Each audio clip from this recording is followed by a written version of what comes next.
We are in Parshat Kitetse this morning. We're in the book of Deuteronomy, and our Bar Mitzvah will tell you more from his perspective about this Parsha and what it means when he studied what it's about.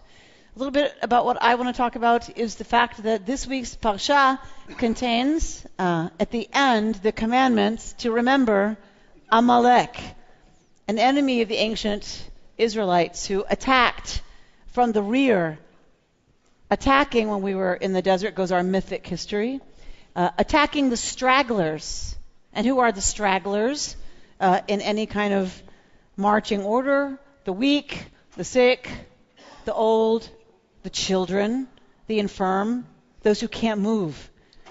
And it seems that, we talk about the ethics of war. We talk about Geneva Convention. We talk about, even in this horrific act that we call war, there are rules about what is outside even the pale of something as violent as war. And we're to remember that Amalek tried and did and achieved horrific acts of war crimes against our people. And the phrase that's used is to blot out the name of Amalek. That we should remember what Amalek did to us in order that we should blot out the name. So we're supposed to remember so that we can forget. We can remember so that they can disappear. So it sounds like a contradiction. Another place in our Parsha says that if a man dies without a son, in the ancient world, a son is how you carried on the legacy of your clan, at least in patrilineal descent. Earlier it was matrilineal, but at the time of the writing of the Torah, it was patrilineal already.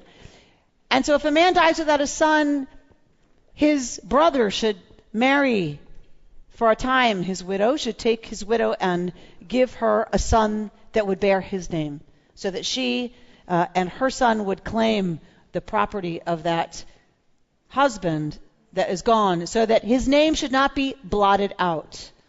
So all these references to name being blotted out, names being remembered. And for Torah, it seems, in the ancient world, the name was the equivalent of the human being. That our individual identity is really tied up with our names. Yes?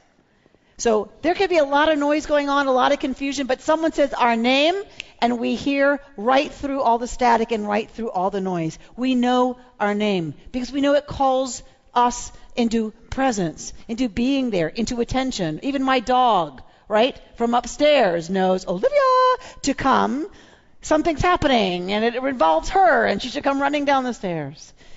So name is not just about, in our tradition, a label.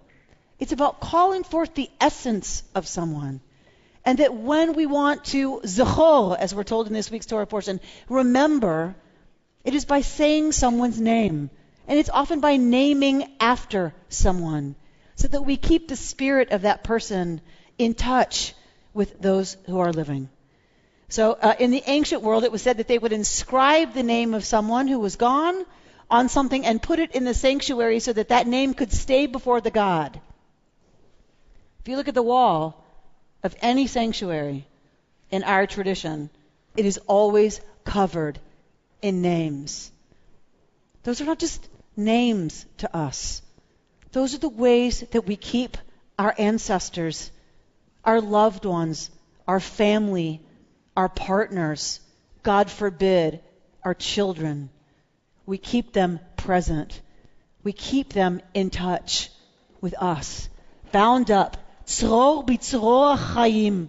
Bound up in the bonds of living, of life.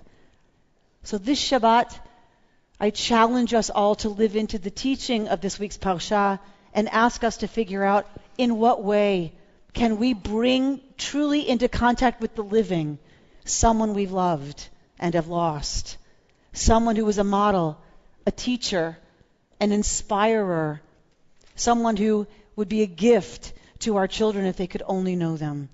What is a way that we can bring them forward into life, what they stood for, what they valued, funny stories about who they were, and how can we make their legacy come to life, that our young people have what to live into.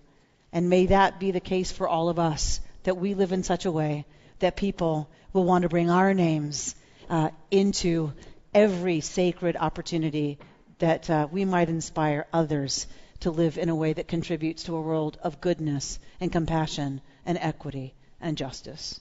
Shabbat Amen. Shalom. Yasher koach.